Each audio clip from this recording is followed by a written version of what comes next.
every district they won 2 years ago and outperformed Hillary Clinton in all those districts by up to 8 points. It's a pretty wide margin right now. They win 53% of the toss-ups. They would have a majority in the House by 1 vote. Nancy Pelosi is the Speaker of the House. Based on this same scenario, however, if you look over the Senate and they outperform Hillary Clinton, well, the margin would be substantial there on the House side. But on the Senate side, Republicans actually gain seats under that same scenario. That means even if you have a blue wave, you can make an argument, Carl, that the Senate would remain in control of Republicans. And the reason that would be is based on the performance where President Trump did 2 years ago. What do you make of that scenario as a possibility? Well, let's divide it in half. House first. You're absolutely right. There are a bunch of Republican seats that are up for grabs. What matters here is the power of incumbency and whether or not the Republican incumbent, who has already won one race where Trump lost their district and Clinton won it, and they won re-election themselves, sometimes by double digits. The question is how many of those incumbents are taking the race seriously and using their strength of incumbency to win, and we don't know that yet. But for example, Charlie Cook had 26 toss-up Republican seats. Of those, 21 incumbents were running for re-election. Democrats have a better shot of winning the 5 open seats than they do the 21 that are held by incumbents. So, but you're right. It's, I think, going to be close. I don't think there's likely to be a huge wave towards the Democrats. I think it is virtually impossible that Republicans gain seats, and the question is how many seats do they lose? And right today it points towards a modest Democrat victory. Okay, why do you make the case that you don't see a blue wave? Like you're in Dallas, Texas right now, right? In this cruise race in Beto O'Rourke, that's getting all kinds of attention. Is it real or is it imagined? I think a lot of it is national. Look, Beto O'Rourke is in favor of a $32 trillion government takeover of health care, free college, guaranteed federal job. He's open to abolishing ICE.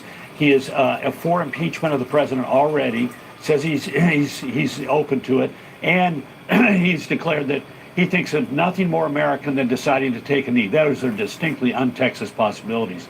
But let me talk more about the Senate. I think, for a second, I think you're absolutely right. We have a weird situation in the Senate. 1 out of every 5 midterms, the White House party holds its own or gains seats in the Senate because the geographical distribution of where those elections are. And this year, there are more Democratic seats up and fewer Republican seats up than in any election when there's been a Republican president since 1914, when we began electing senators on a popular vote basis. In fact, of the 10 Democrat senators who are up this year in states that Donald Trump won, 5 are up by between 18 and 20 and 42 point margins for Donald Trump. Now, I went back to sort of recent history. If you go from 1998 forward, and you look at the races that are considered toss-ups, and today there are roughly 8 or 9 races that are considered toss-ups, depending on what analyst you look at. Those seats go 80% of the time to the party that won that state in the previous election, which means that if that happens this time, an average of 80% would mean the Republicans would take 6 or 7 of those 9 races and go from 51-49 to 53 or 54. 46 or 47, depending on where those are. Now, I don't think it'll be as good as 54, but I could see the Republicans getting to 53 and maybe on a really good day getting to 54. Okay, boss, we're going to have a lot of time on this together, okay? Yes, we are, my friend. Good with that? I'm good with that if you are. I'm not sure the viewers will be good with 2 nerds talking about these races like that. But it's our job to make sure they can follow along, okay? Because your math is way up here. Talk to you real soon. Thank you, Carl. Talk to you. Thank you. All right. You bet. All right. Well, a high-stakes meeting at the White House tomorrow as Deputy Attorney General Rod Rosenstein meets face-to-face with President Trump for the first time since that explosive New York Times report that Rosenstein suggested invoking the 25th Amendment to remove Trump from office. Former White House Press Secretary Ari Fleischer has a lot to say on this. He joins us next. I'd like to take a moment to address my fellow veterans, because I know so many of you have served our country honorably. One of the benefits that we as a country give you as a veteran is the eligibility for a VA loan, for up to 100% of your home's value. If you need cash for your family, call New Day USA. With automatic authority from the VA, we can say yes when banks say no. Give us a call. Call now, 1-855-376-1361. Do you have any idea how your mattress affects your body and how well you sleep? Is it too hard or too soft, causing you to wake up with sore shoulders, back, or hips? Are you uncomfortable because you're too hot or too cold? Now you can get the total body support you need and the better sleep you want with the new MyPillow mattress topper. Hello, I'm Mike Lindell. When I invented my new MyPillow mattress topper, I made it to have everything you'd ever want in a topper. My mattress topper helps give you the support you need, helps relieve your pressure points, and regulates your body temperature for you as an individual. It comes with a 10-year warranty. You can wash and dry the cover. It's made in the USA, and I back it with my 60-day money-back guarantee. Go to MyPillow.com or call now to get your very own MyPillow mattress topper. Use the promo code and Mike will give you 30% off and 2 standard MyPillows absolutely free. Order now. MyPillow topper delivers on its promise to give me a better night's sleep. I can sleep all night through, and it's a miracle for me. Mike's exclusive 3-layer design starts with a layer of MyPillow foam, providing you superior support and comfort. The second layer of transitional foam evenly distributes body weight and helps relieve uncomfortable pressure points for optimal comfort. Mike's ultra soft outer layer is a patented temperature regulating cover that helps keep you at your ideal sleeping temperature all night long. Unlike other sleep systems costing thousands, the MyPillow mattress topper takes comfort to a whole new level without any wires, remotes, or moving parts. Call now or go to MyPillow.com to order your MyPillow topper. Use the promo code to save 30%. When you do, Mike will give you 2 of his standard MyPillows absolutely free. That's right, 2 standard MyPillows free and 30% off your MyPillow topper today. Order now. I personally guarantee it's going to change your bed into the most comfortable bed you'll ever own. For the best night's sleep in the whole wide world, visit MyPillow.com. There's real power in travel. It's a two-sided thing. First is what it does to yourself, because it does give you experiences of other cultures, other people. But also, it lets other people experience you. And I think it helps make us kinder. Viking, exploring the world in comfort. Another alert now, trying to piece this story together. Attorney Michael Avenatti releasing details of the woman he says is the third to accuse Supreme Court nominee Brett Kavanaugh of sexual misconduct. Avenatti releasing a photo of the woman in a tweet that reads, quote, "Here is a picture of my client, Julie Swetnick. She is courageous, brave, and honest. We ask that her privacy and that of her family be respected," end quote. There, Avenatti promised details of a new accuser a few days back, so we're looking at the story and we'll have more on it if we can ascertain more in the live report coming up in about 15 minutes. So stand by. That's in the offing. Sandra? We're following 2 big stories out of Washington that are changing by the hour. Deputy Attorney General Rod Rosenstein is currently scheduled to meet with President Trump at the White House tomorrow as Republicans are demanding that the Deputy AG testify before a congressional panel on comments he reportedly made undermining the president.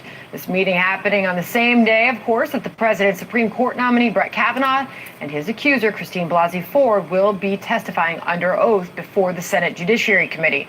Ari Fleischer was White House press secretary under George W. Bush and is now a Fox News contributor. I joked as we were going to commercial, Ari, that you've got a lot to say about all this, but I think you do. You've been tweeting up a storm. You feel passionately on both of these items. I want to start first with Rod Rosenstein and this meeting happening at the White House tomorrow.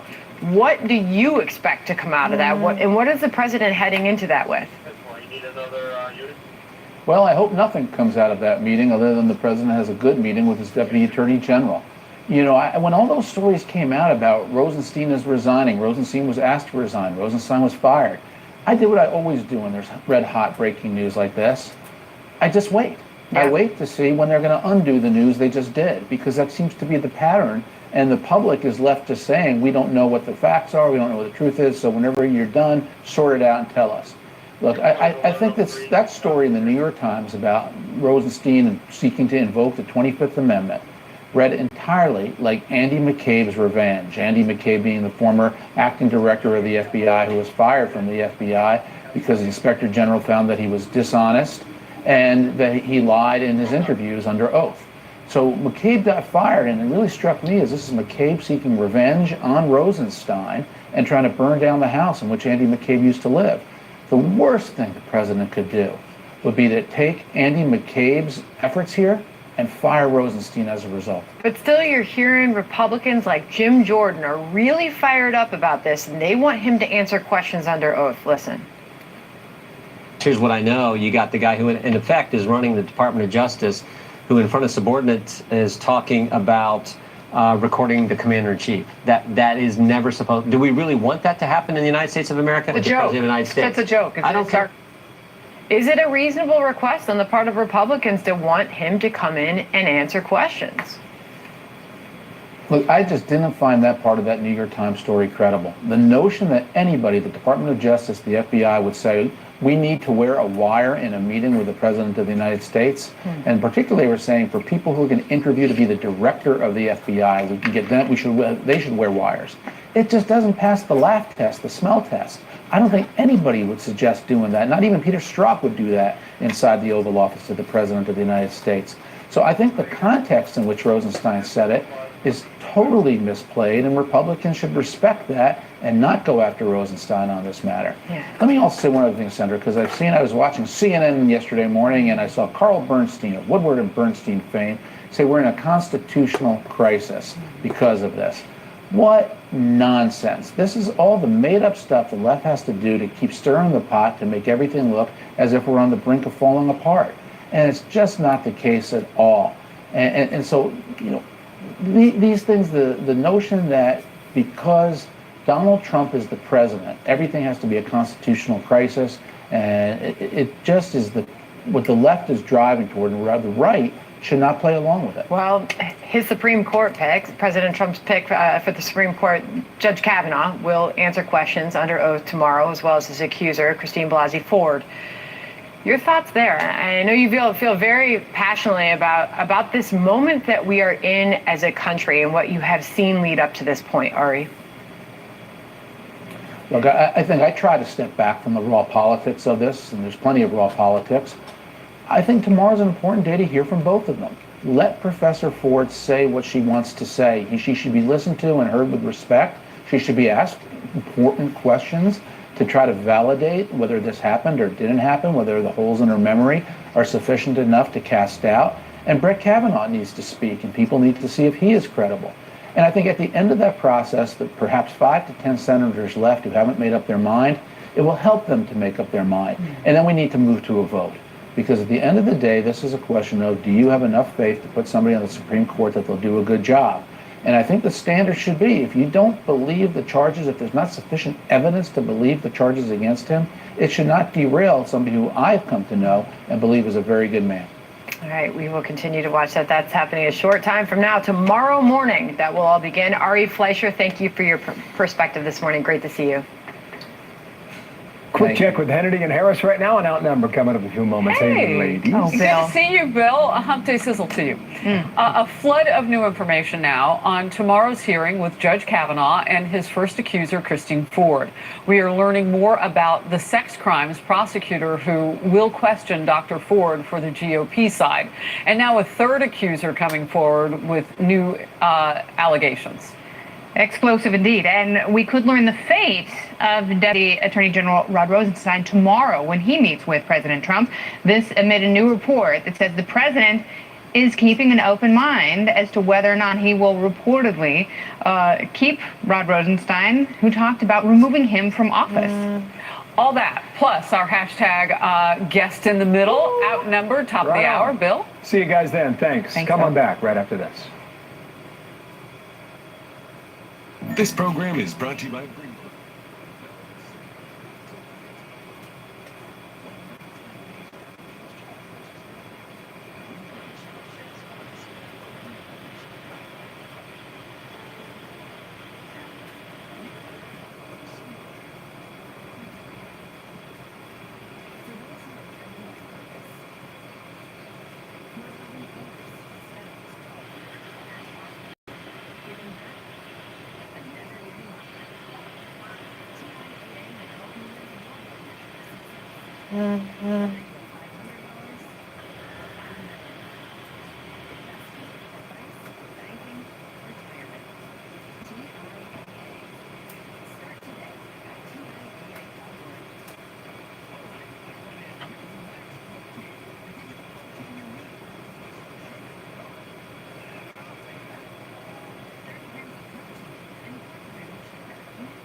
bulging or herniated disc, sciatica, or other.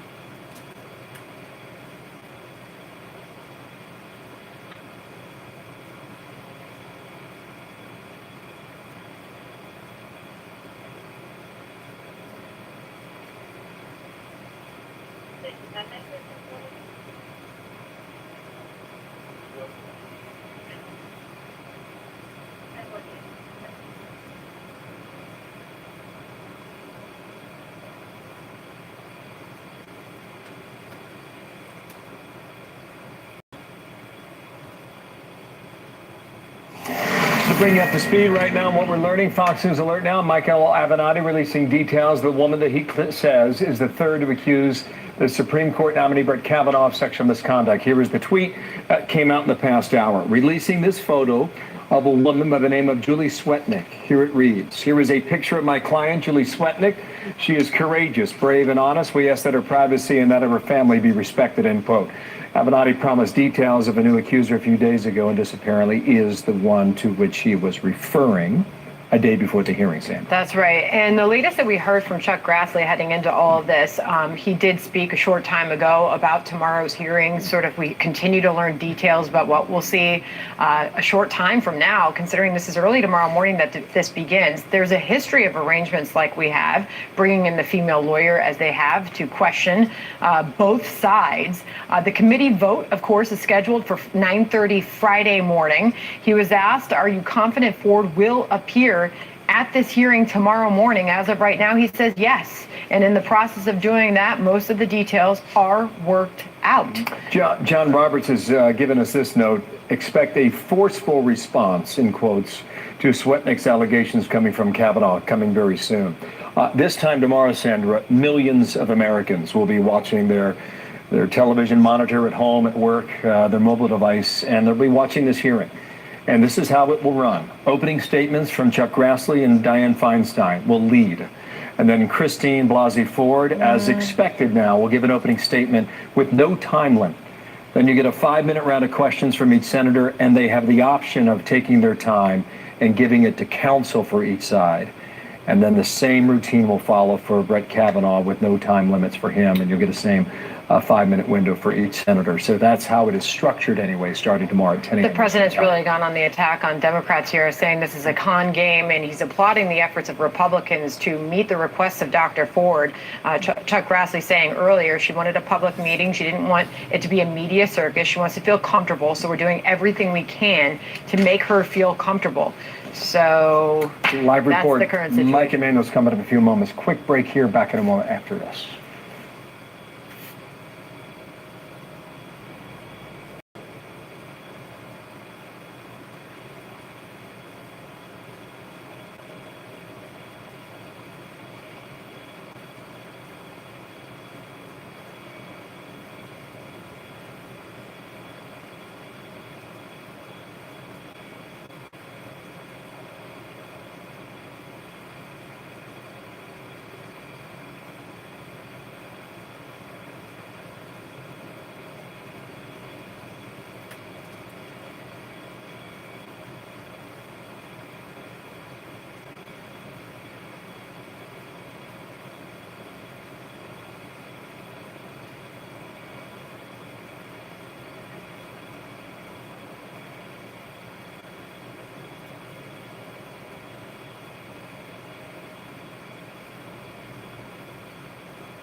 watching the UN. Busy day yet again. Watching ourselves right now. I see that. It's one of those days, and tomorrow is going to be a big morning, Bill Hemmer, and a big rest of the week as well with that vote coming on Friday morning. So we'll have all that for you, and we'll follow every twist and turn the way it goes here, and we'll let you know what we know when we know it, not before. All right. Have a great day. Outnumbered starts right now. Fox News Alert, explosive new allegations against Brett Kavanaugh as a third accuser has come forward with some salacious claims. The day before his first accuser, Dr. Christine Blasey Ford, is set to testify on Capitol Hill. The Senate Judiciary Committee tapping a longtime sex crimes prosecutor, Rachel Mitchell, to do the questioning tomorrow. This is Outnumbered. I'm Harris Faulkner, here today, host of Kennedy on Fox News, on Fox Business Network. Kennedy himself. Yeah. Former national security analyst Morgan Ortagus, executive in residence at American University, and former Ohio Democrat State Senator Capri Cafaro. And in the center seat today, GOPAC chairman and GOP strategist David Avella. We say he's outnumbered, but he brings an A game, people. Good to see you. Good to see you. Yeah, we got going on. We're going to move. Let's get right to it. Another bombshell allegation surfacing this morning against Judge Brett Kavanaugh. Stormy Daniels' attorney, Michael Avenatti, has identified a third woman to accuse Kavanaugh of sexual misconduct, saying she was present at parties in high school where boys targeted young women with drugs and alcohol to take advantage of them. This is Kavanaugh's first accuser. Christine Blasey Ford is due to testify in open hearing tomorrow. That's one day before the Senate Judiciary Committee is set to vote on the president's nominee. The committee has selected Arizona prosecutor Rachel Mitchell to do the questioning tomorrow. She's the chief of the Special Victims Division of Maricopa County Attorney's Office and has extensive experience dealing with sexual assault cases. Earlier, President Trump praised Republicans' handling of the process. Watch it. The Republicans could not be nicer in the way they're handling this. They could have pushed it through 2.5 weeks ago, and you wouldn't be talking about it right now, which is frankly what I would have preferred. And he's been treated very unfairly by the Democrats who are playing a con game. They know what they're doing. It's a con. They go into a back room and they talk with each other, and they laugh at what they're getting away with. Democrats pulling no punches. They're going after Republicans on the committee over their decision to have a prosecutor spearhead tomorrow's hearing and set a vote for Friday. Here's Senate Minority Leader Chuck Schumer. They've proposed the vote before the hearing occurs. Isn't that prejudgment? And they are acting when they propose the vote before the hearing as if the conclusion was foreordained and the hearing is just a nuisance. This isn't a Democratic smear job, as the leader so callously and disrespectfully suggested. This is a Republican rush job, and I might add, a rush job to avoid getting to the truth. Meanwhile, Blasey Ford's attorneys have now submitted signed declarations from 4 different people corroborating parts of their client's story, they say. Mike Emanuel live on Capitol Hill as this story picks up heat right before that hearing tomorrow. Mike? Harris, good afternoon to you. I am told the Senate Judiciary Committee is reviewing this latest allegation. They've received it from attorney Michael Avenatti. Avenatti has sent in a sworn declaration from his client named Julie Swetnick. He has described her as courageous, brave, and honest. She is now a third accuser. Now, on the Judge Kavanaugh side of things, his side has turned in old calendars. For example, let's take a look at May 1982. It shows what kinds of things Judge Kavanaugh was doing at the time, and to show that he did not attend a party like the one Professor Christine Blasey Ford has described. He did cut the grass on the 3rd, and Kavanaugh went to his friend Timmy's party at the beach on the 22nd. Also today, Senate Majority Leader Mitch McConnell blasted the Democrats for the way they've treated Judge Kavanaugh. If you're a public servant whose confirmation the far left happens to oppose, because they dislike the fact that you will interpret the law and the Constitution according to what they mean, rather than what the far left wishes they would mean, they'll not hesitate to weaponize uncorroborated allegations and drag your name and your family right through the mud. As for that hearing tomorrow, Republicans have hired a veteran sex crimes prosecutor from the Phoenix area named Rachel Mitchell to ask questions. Judiciary Chairman Chuck Grassley notes Mitchell has been recognized in the legal community for her experience and objectivity. A leading Judiciary Democrat says this hearing will be totally different for her.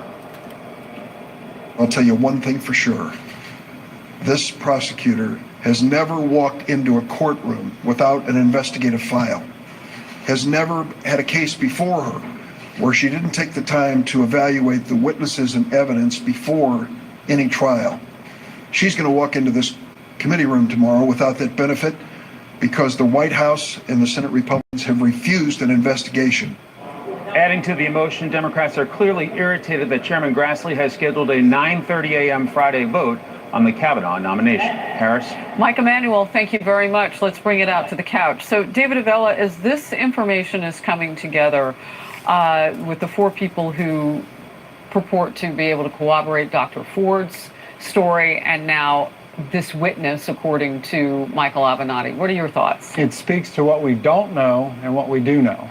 We don't know the outcome of this hearing tomorrow. We don't know what the judge is going to say. We don't know what these accusers are going to say and how people are going to react to it. We don't know how voters are going to react to what the Senate vote will ultimately do. What we do know, we know that Michael Avenatti is running for president in 2020, and he's doing everything he can to get attention. We do know that the self-professed blue dog Democrats in the Senate are now lapdogs to this demand justice group is doing everything they can to derail this nomination. And the third thing we know is the Democrats had no problem putting Ruth Bader Ginsburg on the court in 42 days. They didn't have a single problem putting Sonia Sotomayor on the court in 63 days. And now they have the gall to sit here and say that the Republicans are trying to rush this nomination through. It's outrageous. Capri? Boy, where do I even start? Let me back up and just let's start with Michael Avenatti. And we were talking about this a little bit before we went on air. The fact that he is involved in all of this really it colors this very terribly, I think, from a Democratic perspective, because ultimately it looks like it's some kind of a ploy, and that's what Republicans have been saying this entire time, that that Feinstein sat on this memo, and we've been waiting around. If we really cared about women, then then Feinstein would have gone forward at the time and have engaged in this situation. And the timing is suspicious. The timing is suspicious, but that does not mean that these individuals don't have credible allegations and they deserve to be heard. And we've heard this even from Republicans like Lisa Murkowski, who just said, I believe it was yesterday, that she was interested in having the second accuser, come and testify in front of the committee. So now with a new one with very serious and salacious allegations, the real question is, will this individual now have an opportunity to come forward and talk? Well, let's talk about the new one, because these are some very, very serious allegations. Unfortunately, a couple of things can be true at the same time. That's right. I agree. Michael Avenatti is scummy and gross. I don't know what an Avenatti Democrat looks like. I'm assuming it's a few progressive sociopaths. Don't look over here.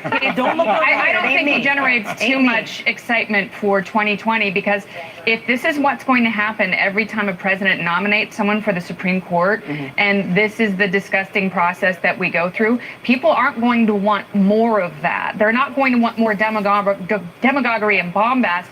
But this woman specifically is saying that not only was she at parties where women were drugged and raped by multiple boys, but she was also the victim of such an incident. And and she accused Kavanaugh of it, who has said to Martha McCallum that he was a virgin. She has named him in a document, a sworn document, and now it's very unfortunate that Michael Avenatti has placed himself at the middle of this, and that's where we are.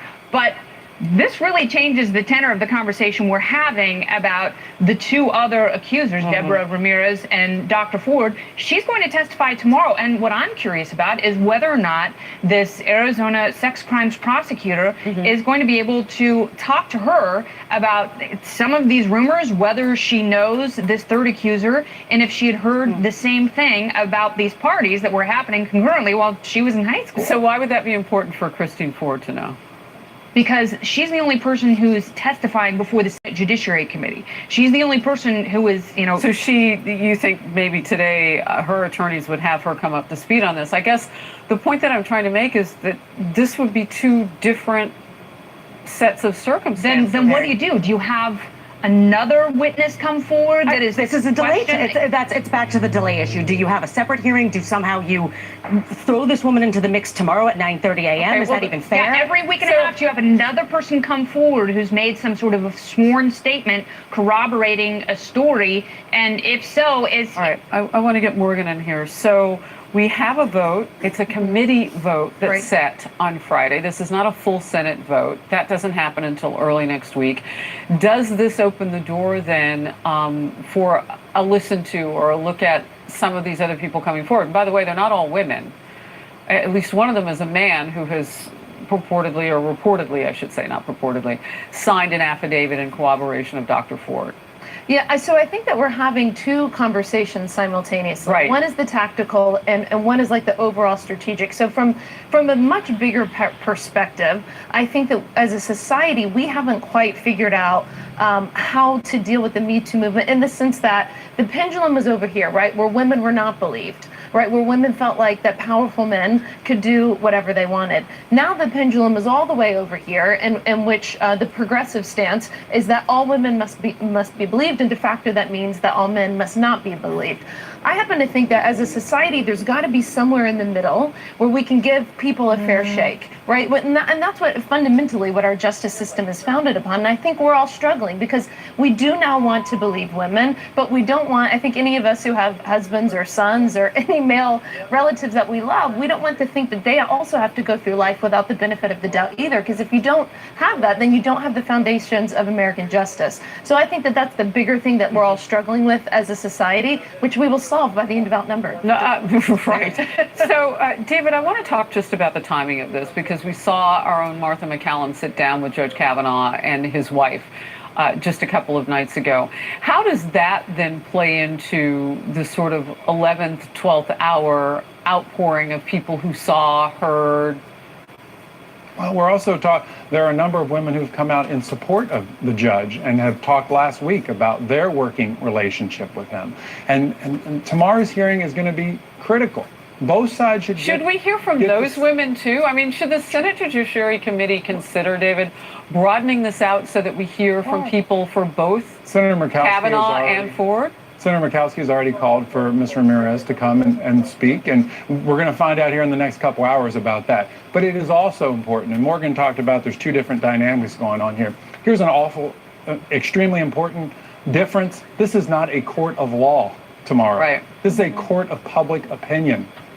And the senators that are before this committee aren't experienced psychologists. They're not experienced prosecutors of sex crimes.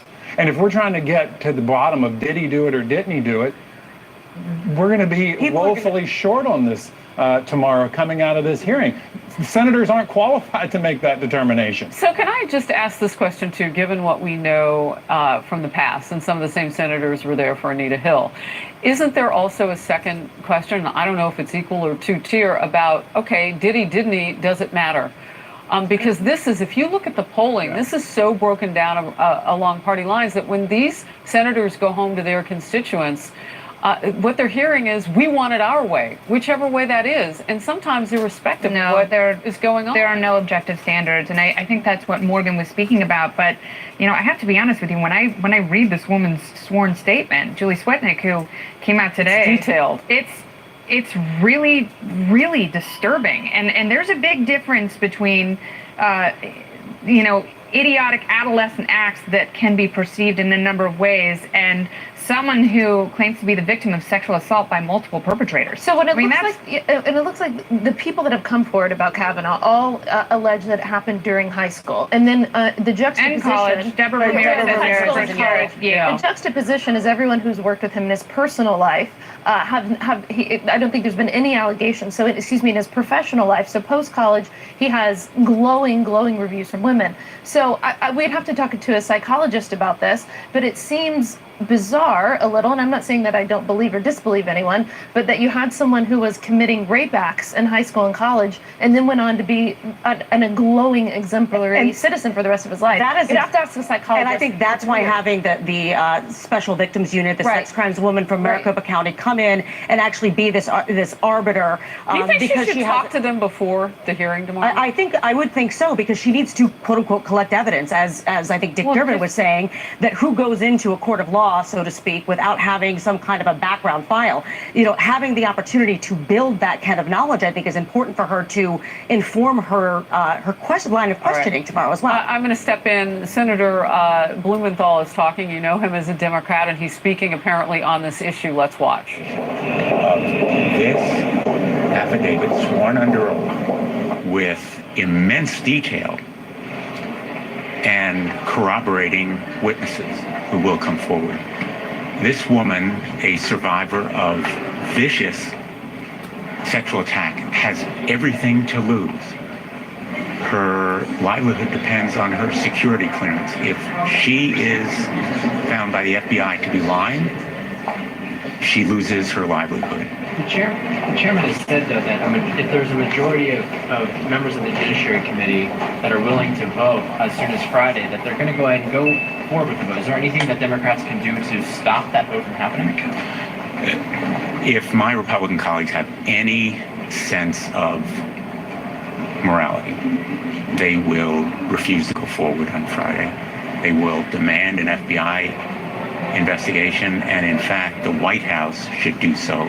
If Judge Kavanaugh is really serious about clearing his name, he should demand an FBI investigation of these detailed, precise, absolutely staggering allegations. These allegations are made under oath by a woman, a survivor, who would lose her livelihood if she is incorrect, and who has presented corroborating witnesses. There is no way we can go forward with a vote, and it would defy all sense of morality for the Judiciary Committee to go forward with a vote this Friday. There should be an FBI investigation and then a hearing on these allegations. Is Kavanaugh lying when he says he denies all these allegations? Judge Kavanaugh is untruthful if he fails tomorrow to acknowledge at least some of these allegations. What we have here is really a pattern of vile, predatory, sexual misconduct. And there has to be an FBI investigation to uncover the truth, the facts and evidence. The overriding point here is the FBI must investigate. That's what is necessary now. And rather than calling anyone a liar, rather than name calling, rather than shaming and character assassination, there has to be an investigation to uncover the facts and evidence, and then a hearing. But if this nomination is to go forward. It doesn't seem you're going to get either of those. I mean, you've heard the Republican leader. He said yesterday, we're going to win, that Kavanaugh will be confirmed in his opinion. What gives you any optimism that now they will follow through on your calls for an investigation or to delay? What we have now for the first time is a sworn affidavit that specifically identifies Brett Kavanaugh as seemingly raping a woman who has been drugged in a situation that ought to be absolutely repugnant to any American. And that cries out for investigation. This allegation under oath is more specific in detail, but it is also under penalty of perjury. And just to be clear, do you think tomorrow's hearing should be delayed? So we are watching Democrats react to this news of a third accuser against Brett Kavanaugh, and you see Senator Blumenthal there talking about it. As we continue to cover the breaking news of this story, we do want to also add into the mix that nothing has changed that we know about in terms of a sex crimes prosecutor basically deposing at a hearing tomorrow both Judge Kavanaugh and his first accuser, Dr. Christine Blasey Ford. We'll continue the coverage of this breaking news right here on Outnumbered. Stay close.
Senator Grassley talking about this now with Judge Kavanaugh and a third accuser. Watch. Responsibility to hold the hearing, not only for her, but for Judge Kavanaugh. Senator, do you believe these women who say, Senator, do you believe these women who say that? I think you seem to be the less aggressive.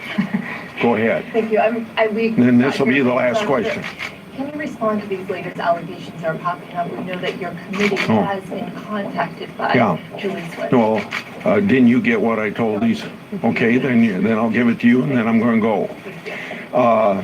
As I said previously, like we have done so many times since the Washington Post story and Dr. Ford's name came out, we have had accusation after accusation and accusation. Very few of them are, if any, corroborated. Our lawyers, if we can make the contact, get on it right away. So obviously with this one, we have a contact, and our lawyers are on it right now, our staff investigators, and I won't have anything because I can't say anything until they get done. At some point, Thank you. So he has attorneys on this right now, and let me tell you what it is, because they can talk about the hearing and proceeding and all of that. But what we have now is a sworn statement by a woman by the name of Julie Swetnick. And the details in this, Kennedy, you and I have been kind of poring over. And you had said something before we went to the break, I think. You can set aside Ford and you can set aside Ramirez. This is complicated because in line item 9 of the sworn statement, it says, from this Julie Swetnick, I have been told by other women that this conduct also occurred during the summer months in Ocean City, Maryland, on numerous occasions. I also witnessed such conduct on one occasion in Ocean City, Maryland during quote unquote beach week. So now we have dates. And that's complicated because, you know, Judge Kavanaugh now, for the first time really, because we haven't heard from Dr. Ford, knows specifics that he can then approach and deny.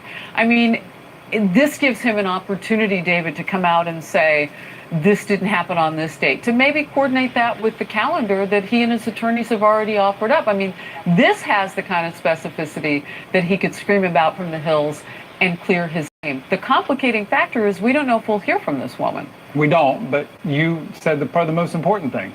Tomorrow's hearing allows Judge Kavanaugh to get his side of the record out again. And easier for him to do with actual specifics rather than, with Dr. Ford, we still don't know what those would be. That's right. And that's why the hearing is so important and why the vote should still occur as quickly as possible. Do you think that this woman should be invited to talk with that sex crimes prosecutor that the Senate Judiciary Committee has put forth to do the questioning tomorrow? It sounds as if Senator Grassley's team is looking at that, and the lawyers are looking at that, and they have more information than I do at the moment, so defer to them. Go ahead. No, I mean, this entire situation is just, I don't even know what to say. And I think I share the sentiments of most Americans, just absolutely baffled by it. And I look at this through the lenses. I'm also a social worker, someone who trained actually with victims of domestic violence and sexual assault, and I'm the author of the Rape Kit Backlog Law in the state of Ohio. So when you see something like this, that is under oath, that has explicit dates and things that we don't want to talk about because my mom is watching. You know who else was supposed to advocate for women in all of this? Senator Feinstein. Look, I have been. Why in the world did she sit on this and give no one an opportunity to come forth with their facts? I am not the only Democrat that's and upset about especially the nominee for the Supreme Court.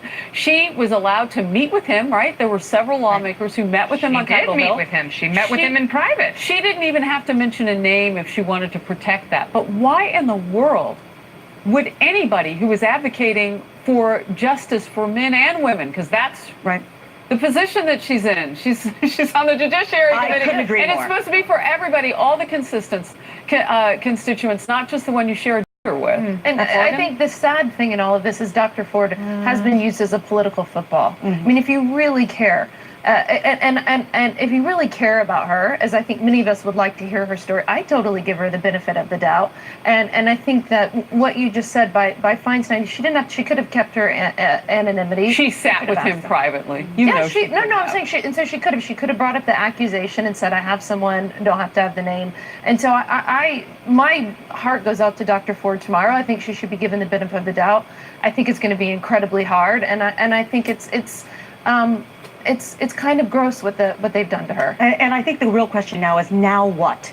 We have these allegations that are under oath. Well, you heard Senator Grassley about I want to talk about that a little bit. Let's say somehow this nomination goes forward and Judge Kavanaugh makes it out of committee. And you think there's doubt about that now? I do think there's more doubt today than there was yesterday. Yesterday we were talking about Michael Avenatti going dark on Twitter and being trolled by a 4chan user. And Avenatti was very insistent that no, there was an actual person who had been deposed. But we've seen him dance before, so you could understand. Okay, but I'm looking even more forward. I'm looking past tomorrow, which is obviously critical. But how, at this point, does Judge Kavanaugh become Justice Kavanaugh without this hanging over his head for the rest of his career? And I think that's a great point, Kennedy. And what will happen tomorrow is that, so far, the way it was said at least an hour ago, is that the Republican senators will defer their time to the woman from Arizona. She's a prosecutor, I believe. Yes. A lawyer. So they will County. take their time and they will defer it to her. And they're not planning on asking questions at the moment. The Democrats the Democrat senators have not indicated they may ask her questions. You know that they will definitely ask Kavanaugh questions. So I anticipate, if she does testify tomorrow, and if Kavanaugh then goes second, that the Democrat senators and the Republicans as well, I think, will use that time to likely ask about these allegations as well. That's and you brought up an interesting point, Kennedy, and we kind of have all been discussing whether or not this third accuser would be invited to speak given the sworn statement that she gave Avenatti. One thing that I would say is she says, I observed Brett Kavanaugh drink excessively at many of these parties and engage in abusive and physically aggressive behavior toward girls. I wonder if there would be some sort of legal positioning, since we're not in court, for Dr. Ford to pinch it and pass off to someone else. I mean, that's one thing that's being asked about as well. We'll continue the breaking news following the reaction to these new allegations against Judge Kavanaugh.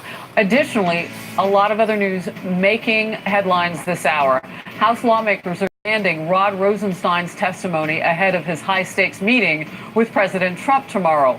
Will the Deputy Attorney General still have a job at the end of the day? Stay close. Statements like that, even if you are joking around, I want to know who was in that room and what took place.